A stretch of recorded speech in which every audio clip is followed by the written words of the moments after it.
Voilà. C'est une joie d'être avec vous ce matin, avec mon épouse Priscille et moi-même. C'est une réponse aussi à nos prières parce que nous avons longtemps désiré venir ici au Canada avec un projet que nous avons d'écrire l'histoire de l'Église au Tchad et de voir comment Dieu a utilisé des hommes et des femmes à partir de ce pays pour aller nous annoncer l'Évangile. Et nous avons longtemps désiré faire cela.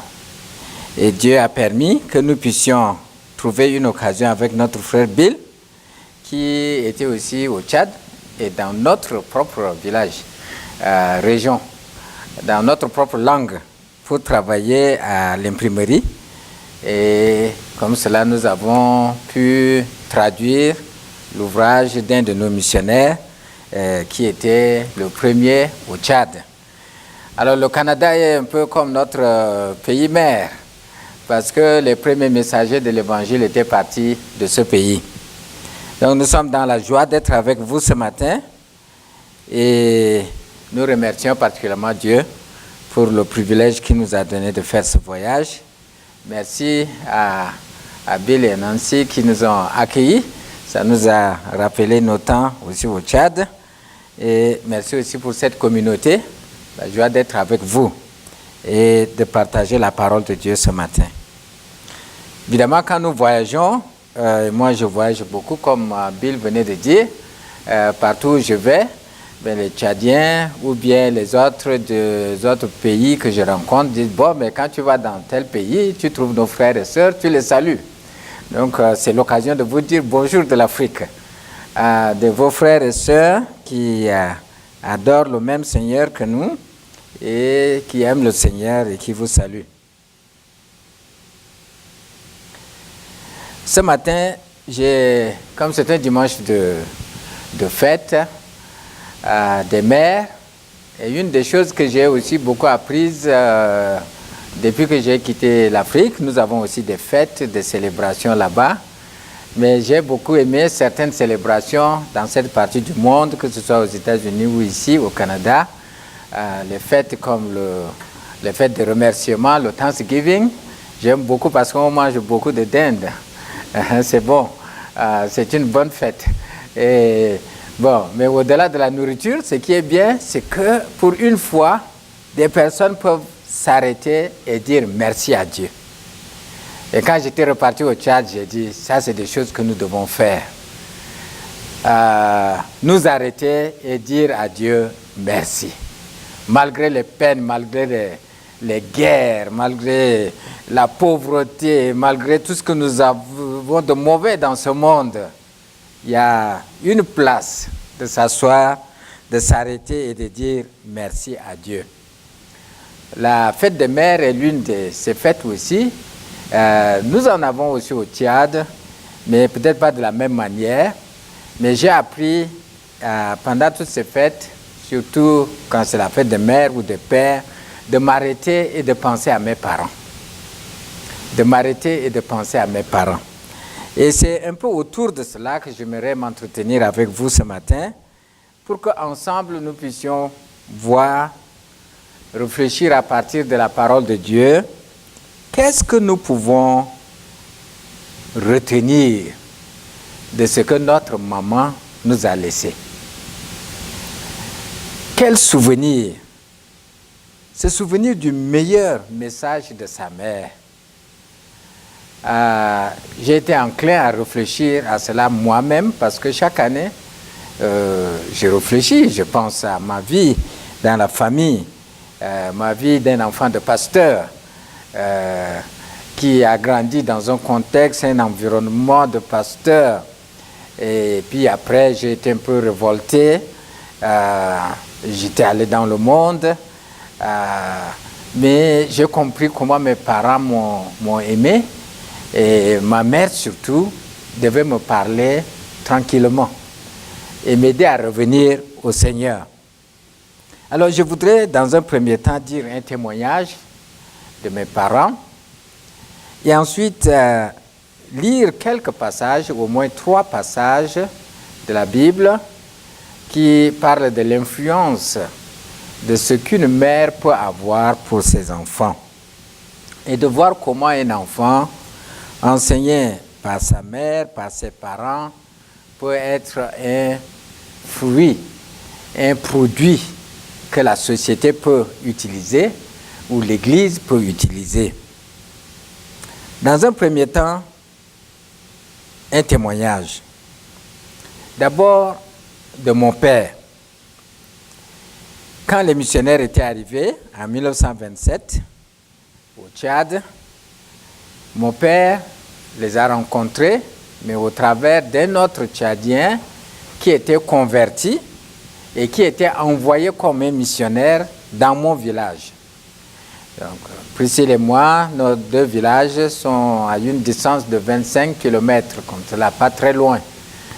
Mais le missionnaire était arrivé dans un endroit qui s'appelle Beladja. Il a baptisé 19 personnes en 1932.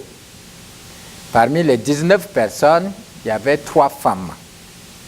Parmi ces 3 femmes, il y avait la grande sœur de la mère de Priscille, qui était l'une des premières femmes baptisées en 1932.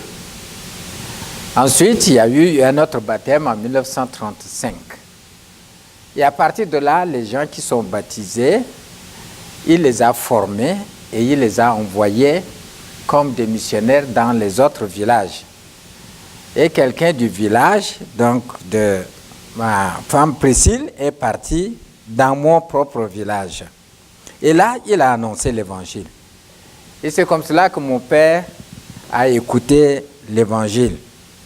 Et le passage biblique qui a été utilisé en ce moment-là, que ce soit les missionnaires ou bien les premiers pasteurs, ils utilisaient les passages bibliques pour enseigner à lire et à écrire.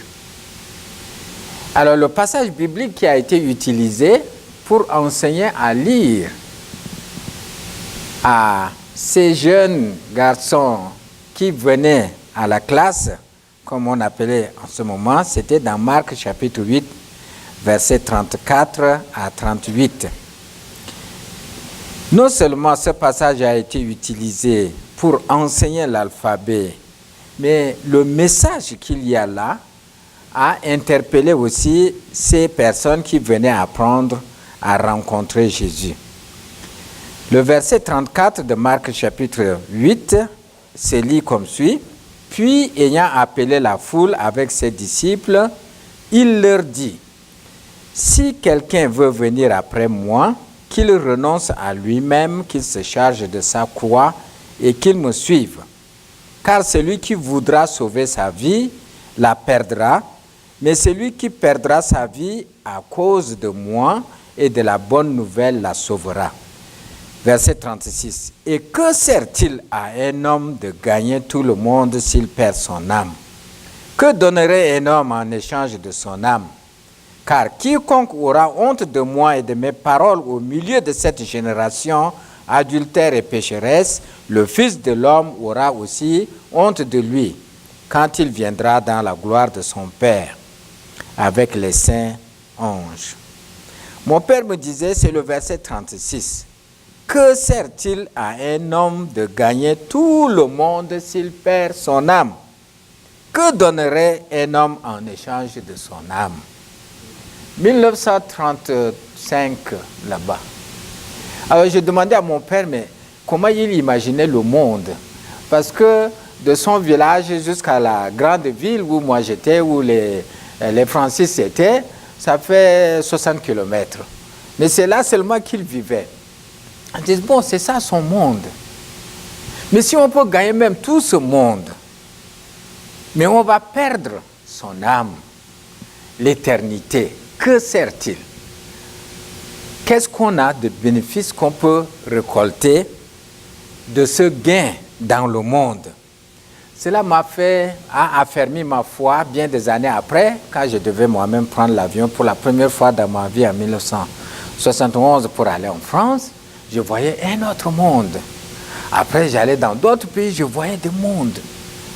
On peut gagner le monde avec toutes ces richesses. Mais il y a quelque chose de précieux. Ce qu'on ne peut pas acheter avec l'argent. Ce qu'on ne peut pas gagner autrement.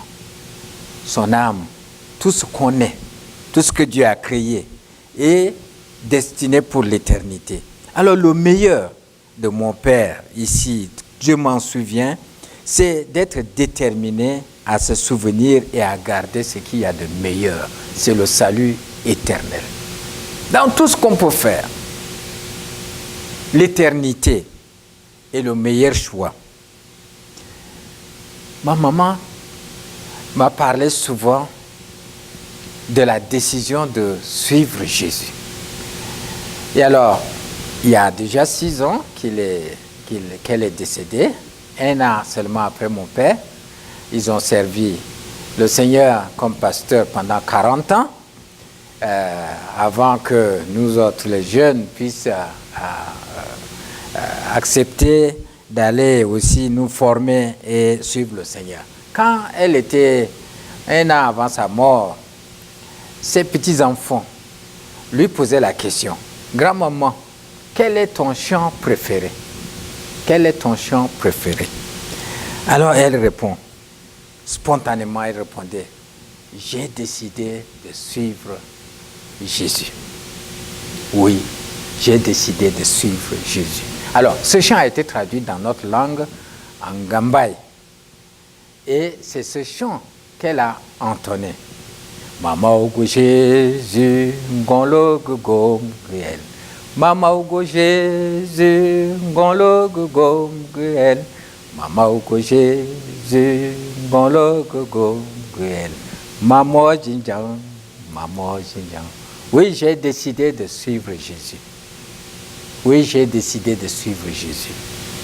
Toujours tout droit sans reculer. Ça, c'est l'héritage de ma mère. Décider de suivre Jésus.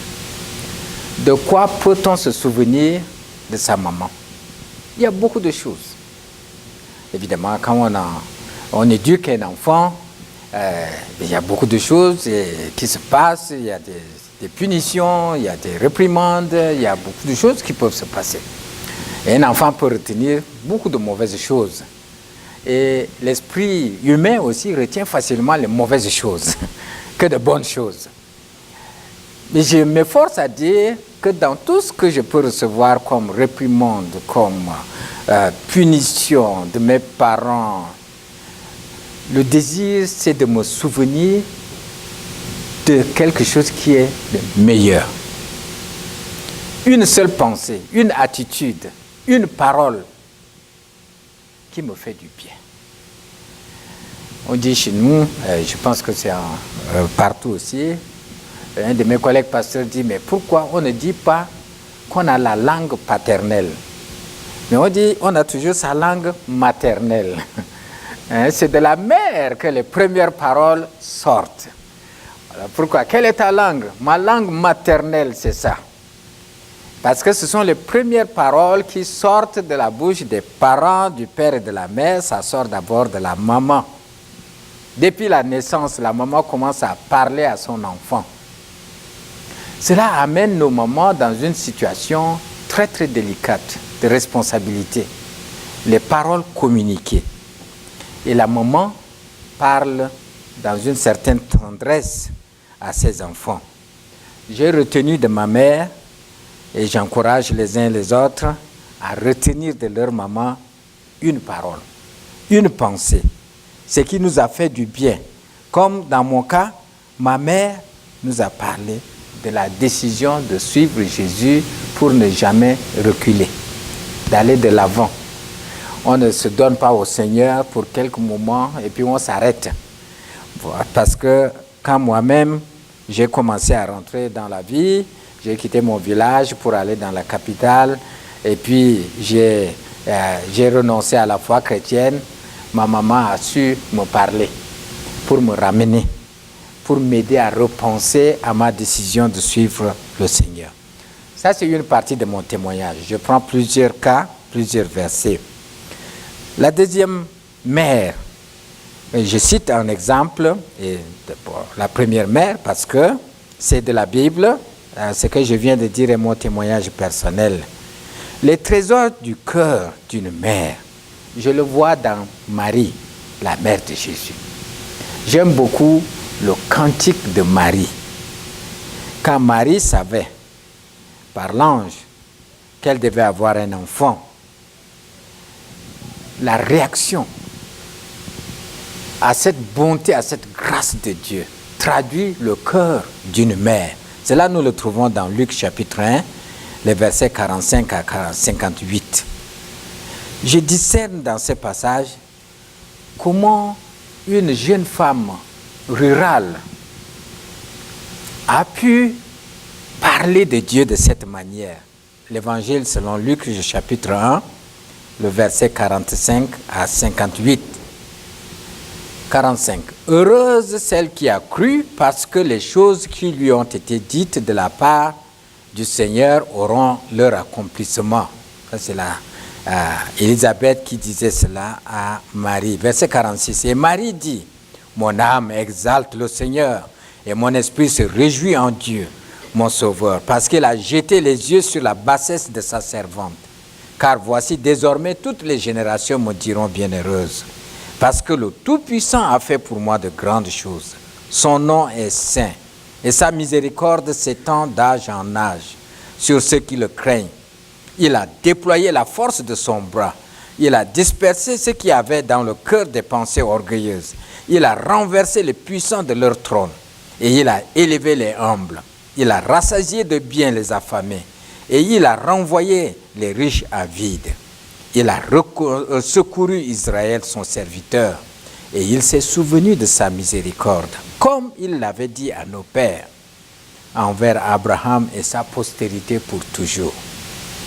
Le cantique de Marie, le Magnificat, c'est tellement beau. Alors, parfois on se demande, mais une femme qui vient de la brousse, de la zone rurale, comment a-t-elle pu comprendre les profondeurs de Dieu? Toute la dimension, la grandeur de Dieu. Évidemment, c'est le Saint-Esprit qui lui a parlé, certainement le Saint-Esprit dans son cœur, inspiré. Mais j'ai beaucoup aimé les trésors du cœur de la mère qui va recevoir cet enfant et qui communiquera ces trésors-là à cet enfant. Je vois d'abord le verset 45. Heureuse celle qui a cru. La première chose, c'est d'abord la foi. Croire. Ça, c'est le trésor du cœur d'une maman. C'est d'abord la foi. Ici, Élisabeth a vu en Marie la foi. Tu as cru. L'ange a parlé, tu as cru. Tu sais que la parole vient de Dieu et Dieu ne se trompe pas. Marie a cru. La foi est le point de départ du trésor qu'on peut avoir dans son cœur. La foi, croire. Ce qui a été dit du Seigneur va s'accomplir. Humainement parlant, ce n'est pas facile de croire qu'un ange, un pouvoir quelconque vient dire tu auras un enfant, et de croire. Si on ne sait pas qui parle. Et Marie savait que c'est l'ange, et il vient de Dieu. Dieu est tout puissant, Dieu ne se trompe pas. Et comme on peut le voir à la fin, Marie a fait référence à Abraham, à la postérité pour toujours, certainement, éduquée dans la famille juive, elle connaissait l'histoire. Et ce qui vient de se passer s'inscrit bien dans le plan de Dieu. Je note ici la foi comme trésor du cœur d'une mère. Ensuite, Marie va louer le Seigneur. Mon âme exalte le Seigneur. Mon esprit se réjouit en Dieu, mon Sauveur. Une personnalisation, une relation personnelle avec Dieu. La louange. Pourquoi Marie loue? Parce que elle voyait en ce Dieu la compassion. Elle, une fille rurale, une fille qui ne pouvait pas être considérée, Dieu dans sa compassion dans sa miséricorde, a jeté le regard sur elle, l'a choisie parmi tant d'autres. Marie voyait là la compassion de Dieu, la miséricorde de Dieu. Marie voyait là la sainteté de Dieu. Son nom est saint. Dieu est saint. Marie voyait là la fidélité de Dieu, cette miséricorde qui s'étend d'âge en âge. Marie discernait tout cela. Alors si ces valeurs spirituelles sont un trésor dans le cœur d'une mère, cela va être aussi communiqué aux enfants. Cela peut être communiqué aux enfants. Donc pour que la mère communique ses valeurs, il faudrait qu'elle soit convaincue elle-même. Et c'est du trésor de son cœur que ces choses peuvent sortir dans la langue, dans la pratique, dans la vie de tous les jours. Marie loue le Seigneur. Une maison pleine de louanges. Apprendre aux enfants à louer le Seigneur, à dire merci à Dieu, à connaître la compassion de Dieu, l'amour de Dieu, sa miséricorde, sa sainteté. Je vois dans ce cantique aussi la force de Dieu. À partir du verset 51, 52, Marie voyait la puissance de Dieu, la force de son bras. C'est la puissance du jugement de Dieu. Quand Dieu va intervenir pour renverser ce qui est dans le cœur, les pensées orgueilleuses. Vous voyez, plus tard, quand Jésus va apparaître, Israël va voir en lui une personne qui va les délivrer de l'esclavage des Romains sur eux, d'une délivrance physique. Mais Marie percevait déjà que ce n'était pas une délivrance physique, c'est la délivrance du cœur. Les pensées orgueilleuses. Ce que les gouvernements de ce monde ne peuvent pas faire. Comment on peut mettre quelqu'un en prison peut-être pour l'orgueil? C'est dans son cœur. Le vol est dans son cœur. La méchanceté est dans son cœur. Le vol, les faussetés, tout ce dont le monde souffre aujourd'hui, c'est dans le cœur des hommes, des êtres humains que nous sommes. Marie voyait que son fils, le Fils de Dieu qui va venir, va renverser ce qu'il y a dans le cœur. C'est la délivrance du cœur qui va changer la société. Quand le cœur est changé, transformé, les transformations sociales vont suivre. Mais cela commence par le cœur. Et cela demande une force spéciale. Une force qui n'est pas la force militaire. Ça ne serait pas des canons, des armes. Non, une force qui brise le cœur pour changer, pour transformer. Et Marie voyait déjà cette force. Et dans le cœur d'une telle mère, c'est une confiance pour élever les enfants, communiquer ses paroles, la force de Dieu qui peut changer le caractère, même parfois difficile d'un enfant. Nous avons parfois souvent beaucoup de problèmes d'enfants de pasteurs, d'enfants de missionnaires. Au Tchad, une année, notre président, le président du pays, voulait faire la révolution culturelle, demander à tout le monde de repartir dans les traditions. Et puis, il posait la question aux pasteurs, aux missionnaires. Mais qu'est-ce que vous avez fait de vos enfants? Vos enfants sont des voleurs, des brigands, des alcooliques. Si l'évangile devait changer quelqu'un, ça doit commencer par les enfants de pasteurs. Et en ce moment-là, moi-même, je ne vivais pas bien ma vie chrétienne. Et comme fils de pasteur. Et cela m'a interpellé. J'ai réfléchi à ma vie. Ce que le président n'a pas compris, et c'est ce que la Bible dit, c'est que l'évangile a certainement une force pour transformer les cœurs. C'est l'évangile qui va briser le cœur. Le mouvement pour la révolution qui a été annoncé, Ça a été fait, il y a eu beaucoup de chrétiens qui ont trouvé la mort, des pasteurs qui restaient fermes dans leur foi, qui ont été tués pour leur foi. Mais ce mouvement n'a pas transformé la société. Il faut que le cœur soit transformé. Il faut que le cœur soit transformé. Que des puissants de ce monde soient renversés de leur trône à cause de leur orgueil. Non, il faut que le cœur soit transformé. Et alors, la fidélité de Dieu s'exerce dans la vie d'un cœur qui est transformé pour transformer la société. Ici, Marie voyait aussi l'abondance.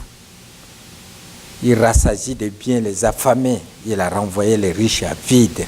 C'est Dieu qui pourvoit aux besoins. C'est Dieu qui donne ce dont nous avons besoin. Ce ne sont pas les richesses de ce monde qui peuvent combler notre désir de joie, de paix que nous cherchons.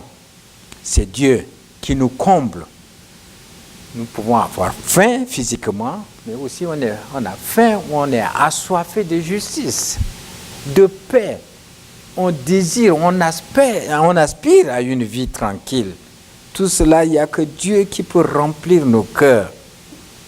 Si nous sommes affamés de voir cette société transformer le nom de Dieu, sa sainteté, obéie et respectée et mise en pratique, c'est Dieu qui nous rassasie de tous ses bienfaits. Enfin, il y a la délivrance. C'est Dieu qui secourt. Voilà ces trésors de la vie d'une mère. C'est Marie. Nous lisons ces passages souvent à Noël. Et après Noël, on oublie. Et puis on attend le prochain décembre. Mais en réfléchissant, j'ai dû méditer cela pour moi-même. J'ai pu aider quelqu'un qui voulait faire un travail de mémoire sur ce passage. Et en lisant, je voyais cette grâce, cette miséricorde de Dieu. Ce trésor dans la vie de Marie comme mère qui va transmettre tout cela à son enfant. Un peu plus loin, et c'est le dernier exemple que je voulais donner, c'est une autre mère. C'est Eunice, dans 2 Timothée chapitre 2, verset 1. Chapitre 1 plutôt. 2 Timothée chapitre 1, verset 3 à 6. 2 Timothée chapitre 1, verset 3 à 6. Ici, il est question de la foi transmise par une mère. Eunice, la mère du futur pasteur Timothée.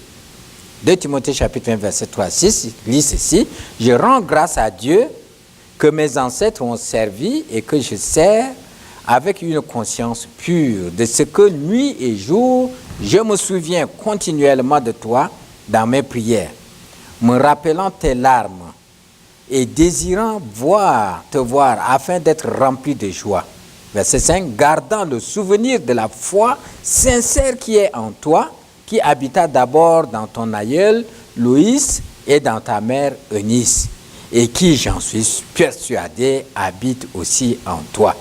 C'est pourquoi je t'exhorte à ranimer le don de Dieu que tu as reçu par l'imposition des mains. » Verset 5, c'est ce verset 5-là. La foi sincère qui est en toi. Ça, c'est Paul qui regarde Timothée et dit, il y a une foi sincère en toi. Et cette foi sincère qui est en toi était d'abord dans ton aïeul, Louise, qui est la mère de Eunice, ta mère. Cette foi était en Louise, cette foi était en Eunice, maintenant je vois en toi. Ce qui est important ici, c'est que ce n'est pas n'importe quelle foi. Ce n'est pas simplement la foi des parents, mais c'est la foi sincère, personnelle, à Timothée. Dieu a utilisé des parents qui le connaissent, qui l'aiment et qui transmettent droitement cette foi-là aux autres, en commençant par les enfants.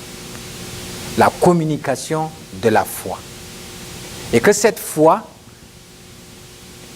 va être appropriée par l'enfant lui-même et avoir sa foi à lui, la foi sincère qui vient de lui. Donc nous apprenons de nos parents leur foi, leur engagement pour le Seigneur, leur dévouement pour le Seigneur. Mais nous devons d'abord nous approprier nous-mêmes. Et cela doit être visible aux autres. Cela est dans mon expérience et dans l'expérience de beaucoup d'enfants de pasteurs, d'enfants de chrétiens tout court. D'abord, on grandit en imitant nos parents, en voyant leur foi. Mais leur foi ne peut pas nous sauver. Il faut qu'on parvienne à notre engagement personnel. Alors, dans ma vie, j'ai dû faire ce cheminement-là. J'ai beaucoup aimé mes parents. J'ai vu leur dévouement pour servir le Seigneur. Mais quand je les ai quittés, je disais tout à l'heure, je m'étais révolté.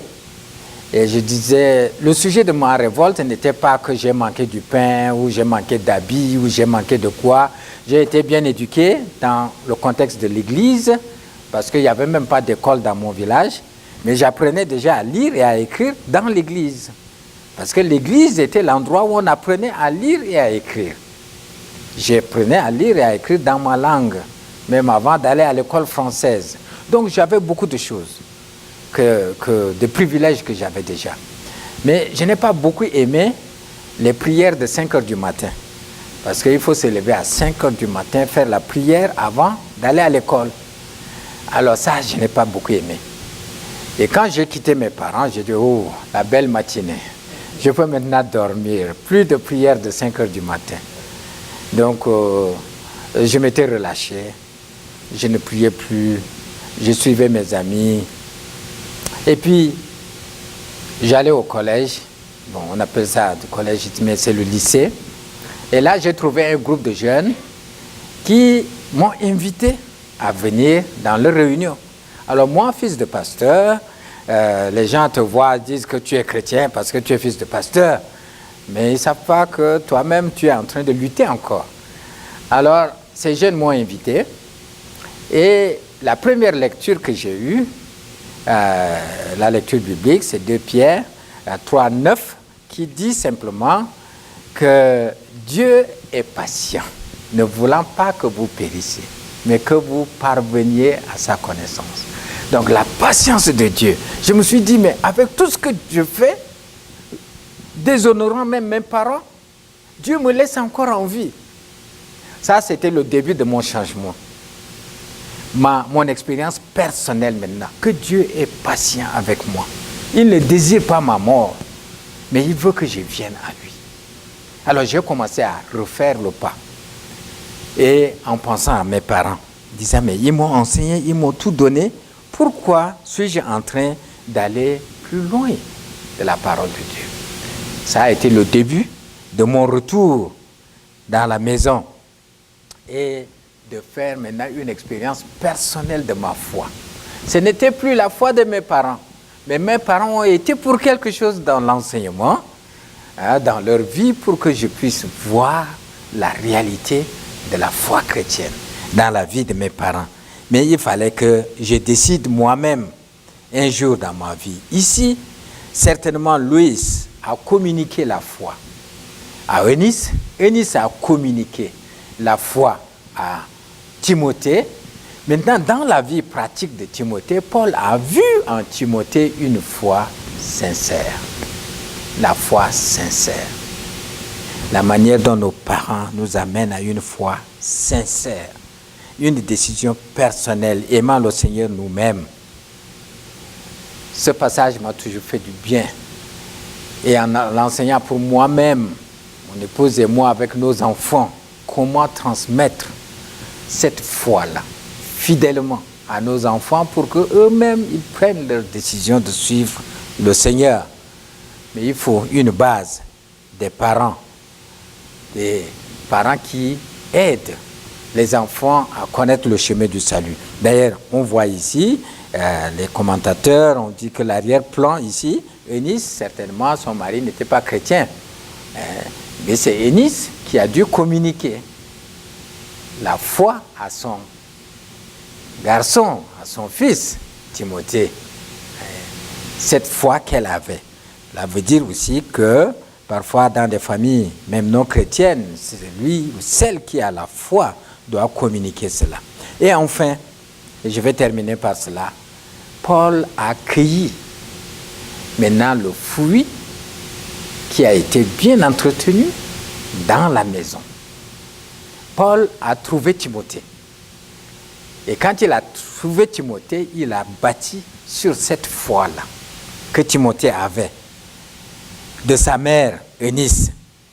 Alors, un peu plus loin, dans le chapitre 2, ce que j'allais lire tout à l'heure, chapitre 2 toujours, nous venons de lire le chapitre 1, mais le chapitre de 2 Timothée, chapitre 2, le verset 7 à 9, Paul va dire ceci à Timothée, comme un jeune pasteur qui va prendre la relève de Paul et continuer. Voici ce qu'il lui a dit. Comprends ce que je dis, car le Seigneur te donnera de l'intelligence en toutes choses. Verset 8. Souviens-toi de Jésus-Christ, issu de la postérité de David, ressuscité des morts selon mon évangile, pour lequel je souffre jusqu'à être lié comme un malfaiteur. Mais la parole de Dieu n'est pas liée. C'est le contexte de la souffrance de Paul. Paul lui-même était en prison. Il voyait maintenant ces jeunes, Timothée, Tite et les autres qui vont continuer le travail. Et il donnait ses recommandations précises. Le chapitre 1, il parlait de sa foi sincère. Il l'a encouragé à ranimer le don qui est en lui. Et ici, il lui dit de se souvenir de Jésus-Christ. Souviens-toi. Je comprends que vous avez comme une devise ou une parole de votre état. Je me souviens. Alors, je me souviens. De quoi on peut se souvenir? De quel souvenir? Ce sera ma méditation ce matin. De quoi on se souvient de nos parents, particulièrement de notre maman? De quoi on se souvient? Paul, ici, comme père spirituel maintenant de Timothée, lui dit de se souvenir de ce qui est essentiel. On peut oublier beaucoup de choses, ou on peut apprendre beaucoup de choses, on peut aussi les oublier, mais il y a une chose qu'on ne peut pas oublier, qu'on ne doit pas oublier, qu'on doit être encouragé à s'en souvenir toujours. Ça, c'est l'évangile. Souviens-toi de Jésus-Christ. Dans la mêlée, dans la souffrance, dans des situations difficiles, dans des situations parfois absurdes. Les chrétiens même reculent parfois quand on voit la méchanceté dans le monde, les guerres, les méchancetés de toutes sortes. On dit, mais est-ce qu'il y a Dieu même? On souffre économiquement, politiquement, les guerres en Afrique, les méchancetés de toutes sortes. On se demande, où est Dieu? Et on est souvent tenté de tout jeter, qu'il n'y a plus d'espoir. Dans tout cela, souviens-toi. Souviens-toi. Une place quelque part dans ta pensée pour te souvenir de ce qui est essentiel. Et ici, ce qui est essentiel, depuis l'exemple de Marie, jusqu'à Louis, jusqu'à Eunice, jusqu'à Paul, Paul termine ici, souviens-toi de Jésus-Christ. Pas de n'importe quel Jésus, pas d'une idée vague de Jésus, mais de Jésus issu de la postérité de David. Cette ligne historique qui passe par David, à partir de qui le Fils va venir, Jésus. Souviens-toi de ce Jésus-là, qui est mort, mais qui est ressuscité. Qui est ressuscité. Et Paul dit, ça c'est mon évangile. J'avais dû m'entretenir aussi avec un groupe avant de venir ici. J'ai dit, quel est le contenu de l'évangile? Ce qu'on dit évangile, c'est quoi? La bonne nouvelle, c'est quoi? C'est Jésus-Christ, mort, ressuscité. C'est Jésus-Christ qui est né, qui a pris notre nature. Il a subi la mort. Il est ressuscité. Il a vaincu la mort pour nous donner la vie éternelle. L'évangile. Comment une chose si profonde et si simple Mais parfois, c'est si compliqué. J'enseigne mes étudiants, je dis comment on fait la théologie, ça devient trop compliqué pour quelque chose de simple, n'est-ce pas? Mais c'est tellement profond. Et si c'est seulement ça, l'évangile, pourquoi on ouvre beaucoup d'écoles de théologie? Il y en a beaucoup et ça se complique. Mais j'ai dit oui, dans toutes ces études, toutes ces connaissances qu'on peut avoir, tous les diplômes théologiques qu'on peut avoir, toutes les connaissances, et c'est bien d'apprendre et de connaître la Bible. Mais dans tout cela, il faut se souvenir du message central, Jésus-Christ. Il y a des écoles théologiques qui ne croient même plus à Jésus. Ils ne croient pas que c'est un fils de Dieu, c'est le fils de Dieu. Parce que la connaissance est devenue trop grande. Mais souviens-toi. Souviens-toi de ce qui est essentiel. Jésus-Christ, issu de la postérité de David, ressuscité des morts, la résurrection, et qui nous donne une espérance éternelle. Ma question, mon interpellation pour moi-même, de quoi pouvons-nous nous souvenir de nos mamans? Je me souviens de ma mère pour ce qu'il nous a toujours dit, j'ai décidé de suivre Jésus. Là, c'est à côté de toutes les choses qu'elle a faites pour nous. De quoi te souviens-tu? Et à nos chères mamans, c'est une grande responsabilité, n'est-ce pas, d'avoir, il y a déjà des grands-mamans, d'avoir élevé des enfants qui parviennent un jour à connaître le Seigneur, et des enfants, peut-être qui n'ont pas encore connu le Seigneur. Mais vous savez, Marie a cru que l'accomplissement, ce que Dieu a dit, il va l'accomplir. Alors, on doit continuer toujours à croire. Heureuse celle qui a cru. La promesse de Dieu pour nos enfants va s'accomplir. Et pour nous, c'est de prier, c'est d'aimer les enfants les plus récalcitrants, jusqu'à ce que le Seigneur les ramène par la parole d'une maman. Alors que le Seigneur bénisse nos mamans, bénisse nos épouses, et que le Seigneur donne le courage, la force, l'amour à nos épouses, à nos mamans de continuer à éduquer les enfants dans un monde très difficile aujourd'hui. Que le Seigneur nous bénisse. Amen.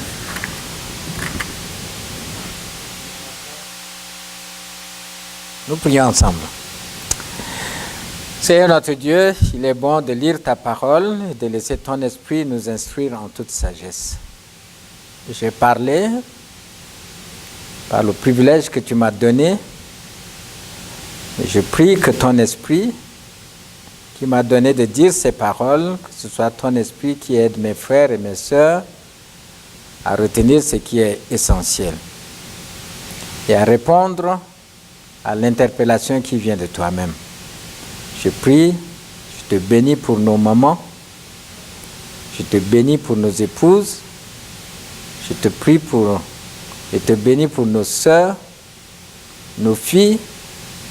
Seigneur, je prie que ta grâce soit renouvelée dans leur vie pour que la grande responsabilité d'éducation des enfants dans un monde difficile, que cette responsabilité soit assumée dans la totale grâce qui vient de toi. Merci pour cette communauté. Je prie pour ta bénédiction sur chaque membre, que cette Église soit aussi une famille où les uns et les autres peuvent s'épanouir. Merci de ce que tu peux nous aider à retenir ce qui est essentiel. La personne de Jésus-Christ, qui a pris notre nature, qui est mort pour nos péchés et qui est ressuscité pour nous donner cette vie éternelle. Te disons merci dans le nom précieux de Jésus-Christ, notre Seigneur. Amen.